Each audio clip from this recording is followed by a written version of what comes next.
Well, hello there. This is The Big Q and my name is Fiona Mbabazi, and today I have the pleasure of hosting the Minister for Education, Dr. Papias Malimba Msafiri. Thank you very much, sir, for making time to be with us. Thank you very much, And Fiona. welcome to the program. Thank you very much. Now, just recently, 4 universities have been suspended, as well as 6 other programs. The big question is, did the ministry not know of these programs, or that these universities were running these programs beforehand? These programs were known before that they were running the programs, but there is always a continuous process of checking what the universities are doing. Because when a university gets accreditation, either an institution or accreditation of the new programs, there are minimum checks, there are minimum standards which needs to be adhered to. But there is also a roadmap which is agreed between the institution and the ministry, which the both sides keeps checking on from time to time. So when it is noticed that the period through checking, the periodic checks, when there is a sort of backsliding from the initial standards which were set, then that one is states take some actions, including suspending the programs and asking the institution to concentrate in putting in place those minimum standards and requirements so that they can be allowed to open. But how long does it take for you to actually, because we take a look at these are some of the students who are in their 3rd year, some are in their 2nd year. I mean, it's a lot of money if you put it into perspective, because roughly in 1 year, a student can use about 2 million Rwandan francs to pay for the tuition fees. So how long does it take for you to actually stamp your foot and say enough is enough before affecting these students? As I said, it's a process. There is a periodic check which takes place on average every year. But we always want to give the benefit of doubt to the operators that, look, we think you are trying the best, but you have to address A, B, C, D within the given timeline, but allow it to operate while you're doing those things. So when you do it for a 2nd, 3rd time and you don't find a significant improvement, then that one necessitates to take the next step. But one asks, is there not a measure in which you do this before the students commence the classes? Because students are already continuing with their classes. We are ongoing with the school calendar. Why don't we have this before the school calendar started? As I said, you know, there are some of the things which we need to ensure, not at the very beginning of the school calendar, but it's the beginning of the operating. At the time of providing the operating license. There are some minimum standards which we need to ensure that they're in place. But also there is a roadmap which is agreed between the two. So the periodic check, it can take place any time. Looking at the volume of the institutions, it's not possible to conduct professional academic audit in a month or 2. You know, the time gap between the finishing one academic year and commencing the other. And some of the checks actually, they need students to be in classes because you don't base only on the information which you are taught by the administration.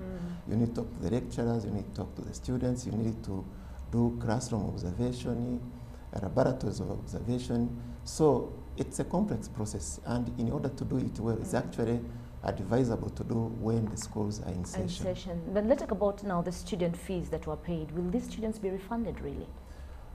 You see, again, I think here there is a confusion in the public. What we did, it is a suspension, is not closure. Okay. And we have given a time period. So those institutions which shall work hard, indeed we hope that majority of them will work hard towards the fulfillment of the conditions which we are demanding. So they will be reopened and those students will go back to their But what of these universities that we have seen, because we can pinpoint some universities that this is not the first time the programs are being suspended, but yet they come up with other programs and they continue. Do we see them being finally closed down?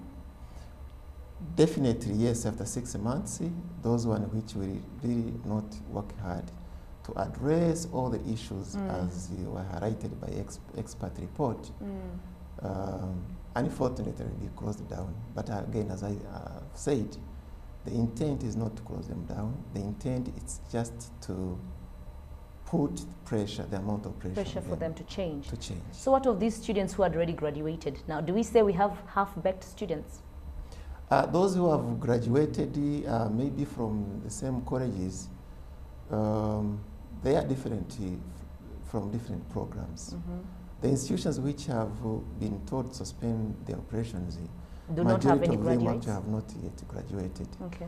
And some of the institutions where we're not closing all the program, but it's specific programs, you find that these are new programs which have been running for a year or 2 years, but we really don't have graduates from those programs. Now, Honorable Minister, in the Big Q, we do give an opportunity for our viewers to give us a feedback on some of their questions. And we have one, Kenneth, who asked on Facebook that we have students lamenting over the 25,000 stipend given to them as allowances.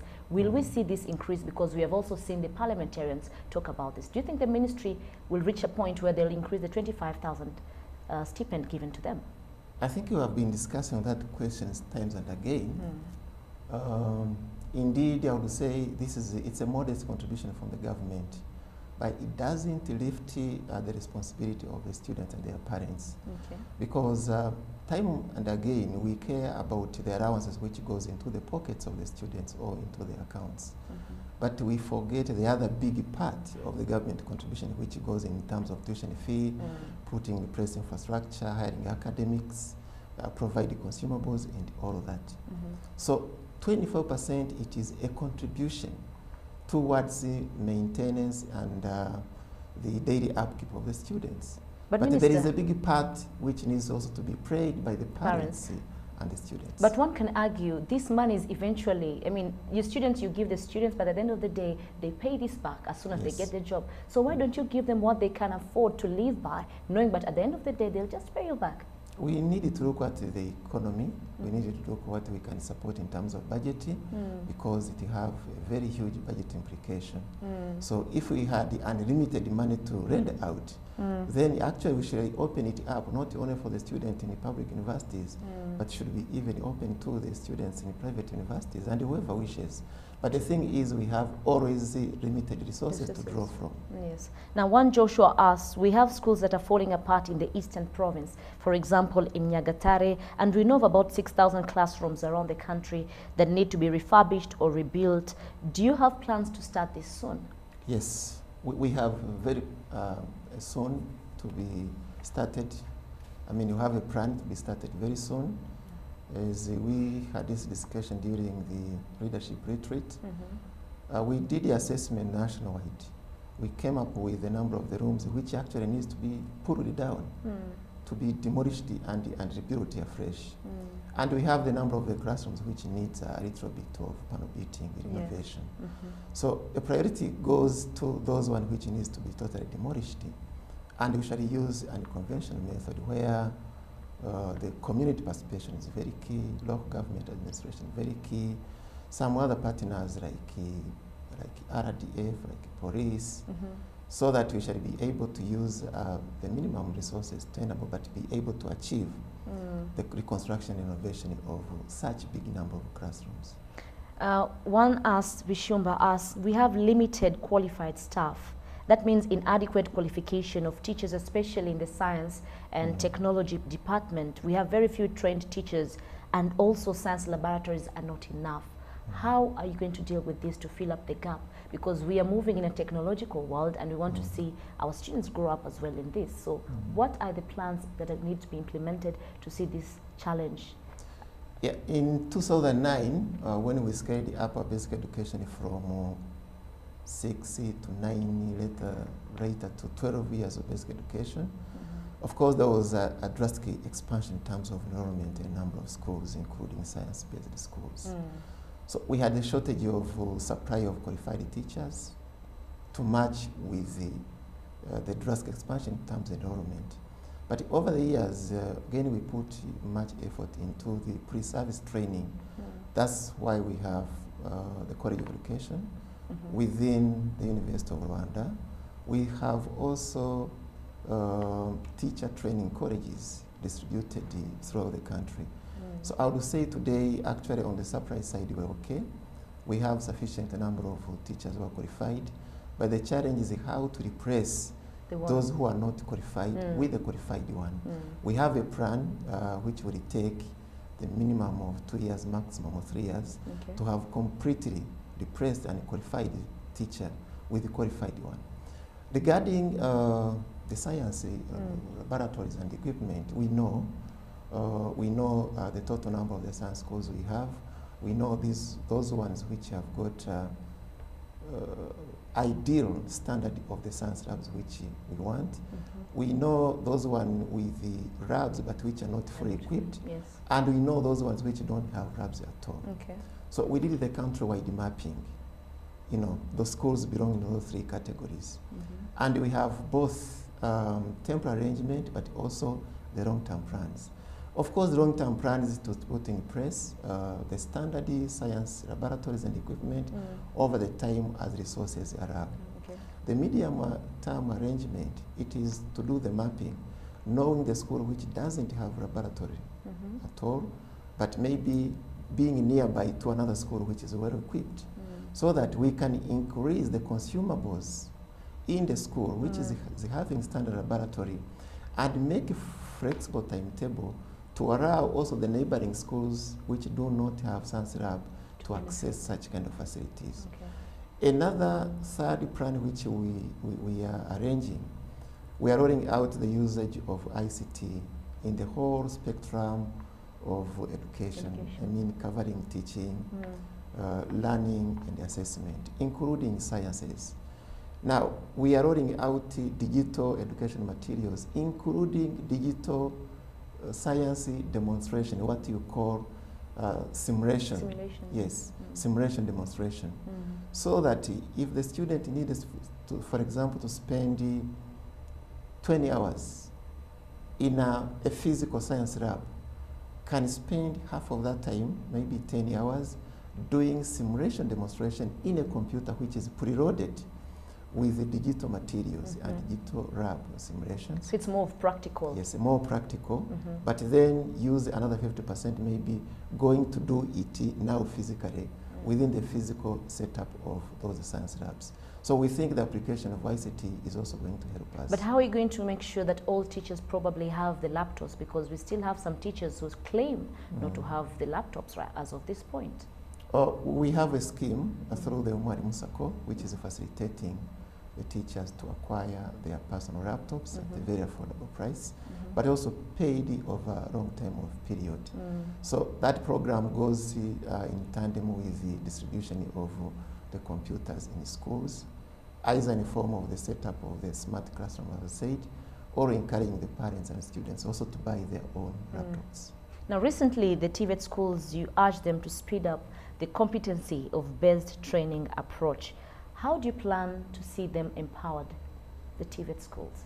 Yeah, it starts with the curriculum. The curriculum whereby a big number of hours actually with the TVET students, they need to be at industry side, either in terms of industrial attachment, or in terms of internship, or in terms of apprenticeship.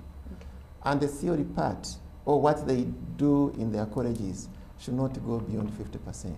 So that most of the time actually they are on the side of the industry, and that is in line with the implementation of what we call the workplace learning policy, because we believe that great amount of learning in all, but more specifically to TVET, it can happen when you are at the working place rather than being in a class. But there's a risk, of course, when employers say we can't just take someone who's just started school 1 year down the line, give them an opportunity to come into my company. How do you see that gap really filled? Because this is a big problem when it comes to employers who say they're not ready for the job. It is not employment. We're not asking them to employ them. We're actually asking them to give them opportunity to be supervised, to be doing something but under strict supervision of someone who knows.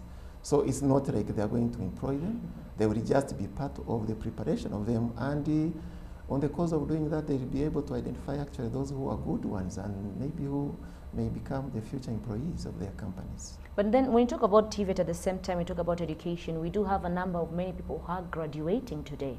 But look at the job market. Look at the market, not many of them are being employed. So many of them say, I have a degree, I have a master's, but in Suweguhinga, I'm back to farming. And probably that's not what they really wanted in terms of living. So how do you fill this gap to ensure that what they learn is something that can be practically, as TVET or in education, can actually boost them to be better in the society?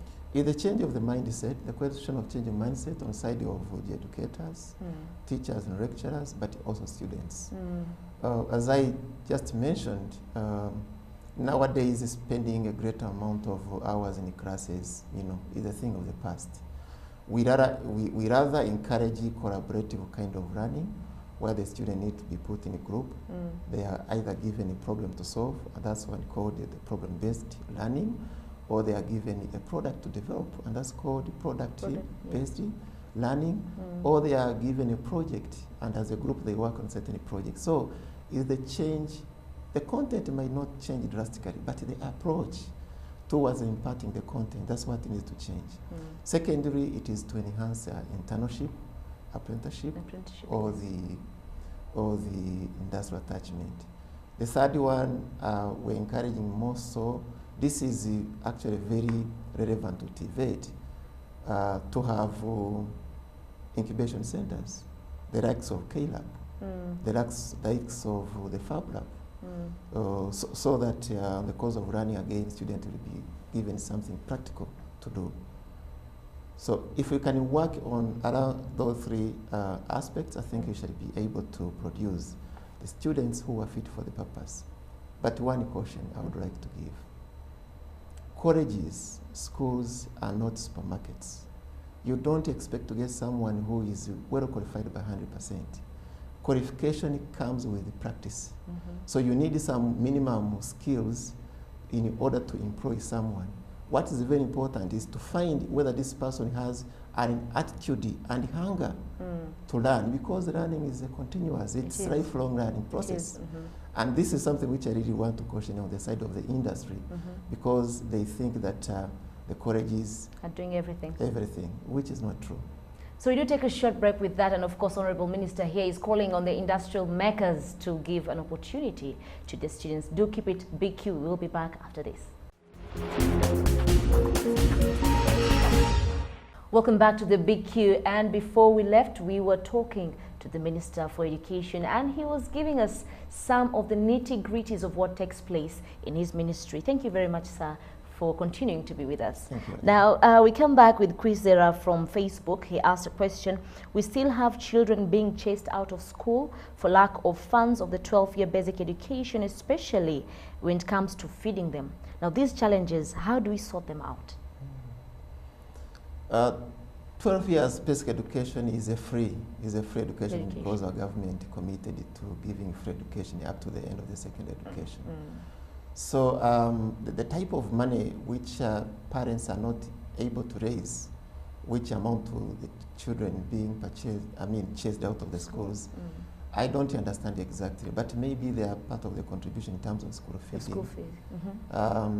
You know, as you are aware, we have the program of supporting children from very poor families, especially those who are falling in a category 1 of Udehe, whereby the contribution covers also the school feeding. But rest of the children coming from other families, they are requested to contribute towards feeding their children within those 9 and 12 years basic education schools. But we've been calling on the societies, the parents, the committee of the parents, the teachers, to evaluate case by case, so that it doesn't become, again, contribution towards school feeding doesn't become an impediment of children dropping out of school. So it's something which you need to educate parents from time to time. To be able to feed basically feed in on the program and make sure that the children eat. Yes, but it's not tuition fee. It is not tuition fee. And then we also have a question saying we now have a new system for the nursery school. What is this new system that they're talking about of the nursery school, where we have parents now gathering together to ensure that there's students who are basically under 1-2 years that are taken care of?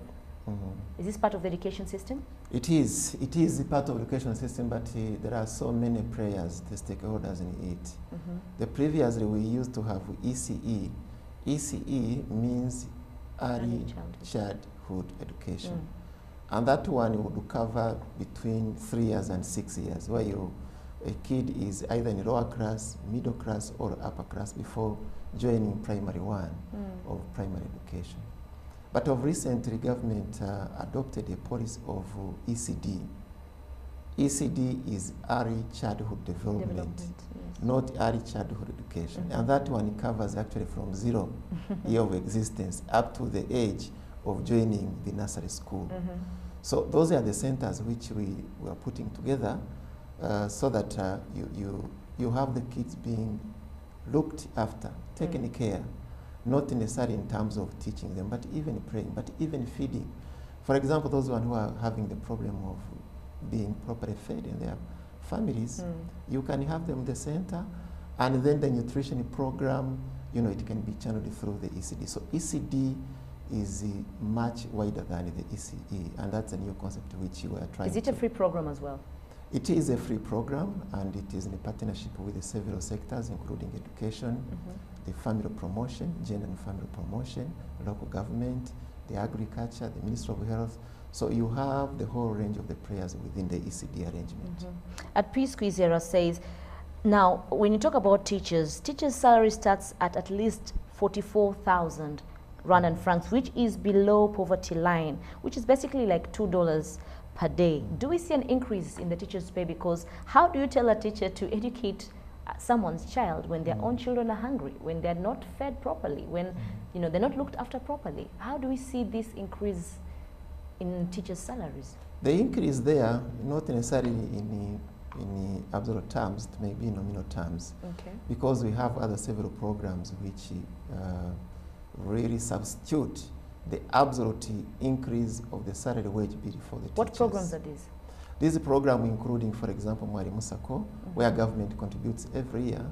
We actually have the plan of contributing up to the 30 billion towards the Mwalimu Sacco fund. And through this fund, the teachers can get very soft loan, actually at very affordable interest rate. Today they are getting loans, long-term loans, short-term loans, at the interest rate of 11%. This is much, much below than the market interest rate, which ranges between 18 to 20.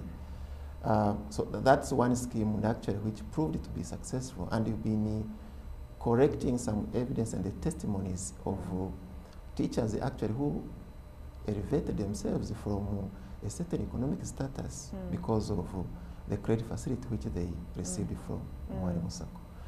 Recently again, the government approved the special statute. There's one of aspect within the special statute for teachers. It is a way where teachers are being promoted horizontally, but also vertically. And the promotion goes with the salary increase. So there is the salary increase linked to the performance of the teacher. The teachers, yes. Annual appraisal, but also the period of 3 years. Then you are from this band, you go to the next band. That's what we call vertical and also horizontal promotion. So the combination of those factors will definitely improve the lives of the teachers. And another one says, now we talk about the curriculum. Habimana Jean says, challenges related to the transition from English. We first had Kinyarwanda, we then moved to English, and then from English you now go back to Kinyarwanda, you know, and now we've added Kiswahili. Will this be adapted in the curriculum? Why don't we have a stable curriculum? The Kiswahili? No, they're asking the transition here from Kinyarwanda to Kinyarwanda, you know, Kinyarwanda. Let me explain this. Yes, please. I think we haven't gone back to Kinyarwanda. We are still considering English as the sole media of instruction. The primary schools? In primary schools. But we said we need to increase the proficiency of the children in the mother tongue, because there are several studies which have shown that if a kid commands the proficiency of the mother tongue, it becomes a precursor even to learn and understand the third language, which is English or whatever any other language. So we wanted to empower teaching of Kinyarwanda from nursery up to the primary 3. But from primary 4 up to the universities is still English, which is used as a medium. But how easy is it to have a kid who's learned Kinyarwanda his entire life? When he goes back home, it's all Kinyarwanda. You go to class 4, now this changes automatically to either, you know, English. Then isn't it a big challenge? Don't you think it's a challenge? Why can't we have both, you know, being molded into them as young kids? Yes, English, even at that age, English is taught, but English is taught as a second.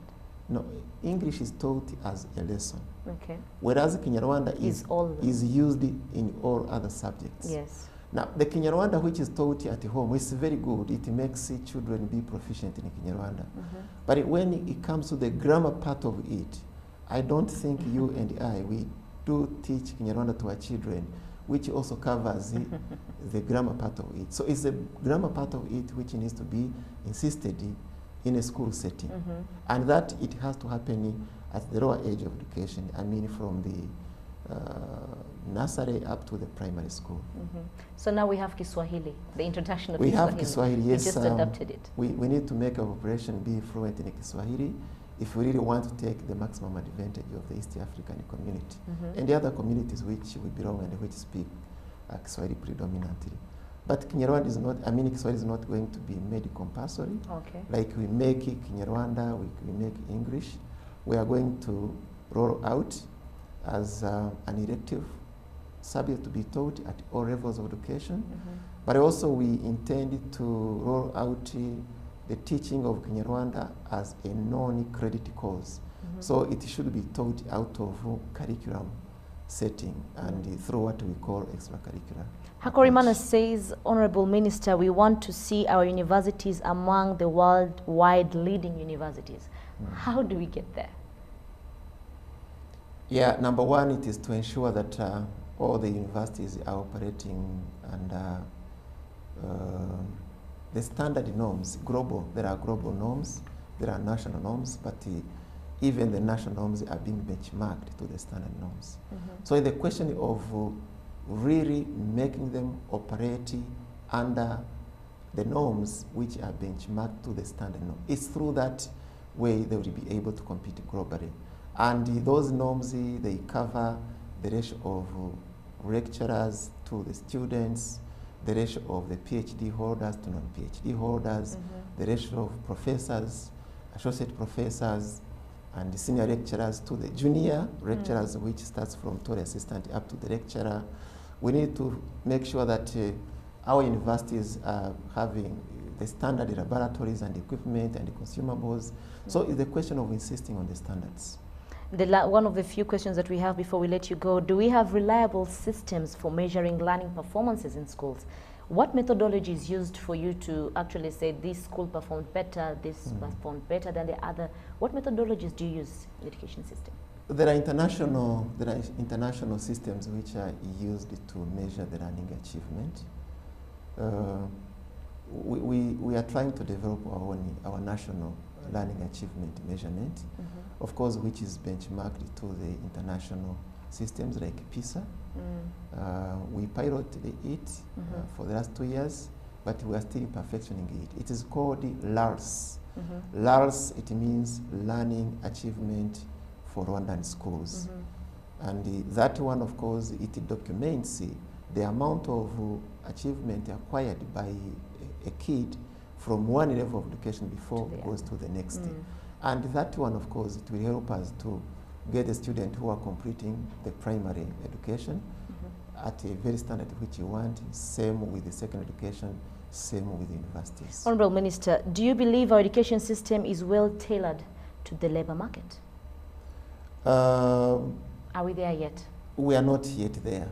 We are in the right track. We started with the overhauling the curriculum at all levels, starting with changing from the knowledge-based to the competence-based as far as basic education is concerned, because the previous curriculum was anchored on the knowing something. But knowing something and translating this knowledge into the practical skills, these are two different things. But the competence-based curriculum is bridging that gap, teaching our children in a manner where they are able to acquire some practical skills. And again, making the kid be at the center of the learning process. And that was the point of departure, because earlier on, teacher would simply assume that I have 100 empty vessels sitting in front of me who are waiting to be filled with the knowledge. No. These children, they know something. They need to be only guided and be recited. So you believe we still have a long way to go? So, yes, we still have a long way to go. Of course, we have very good curriculum, but we need several things to put in place in order to implement it. Thank you very much, sir, for making time. Thank to you do so this. much, Fiona. Thank you. And thank you for having me. Thank you, sir. Thank you. Well, it was my pleasure, and I was joined by the Minister for Education, Honorable Dr. Papias Musafiri Malimba, who was taking us through the nitty-gritties of the education system. Do keep it Big Q, and of course, do keep it Rwanda Television.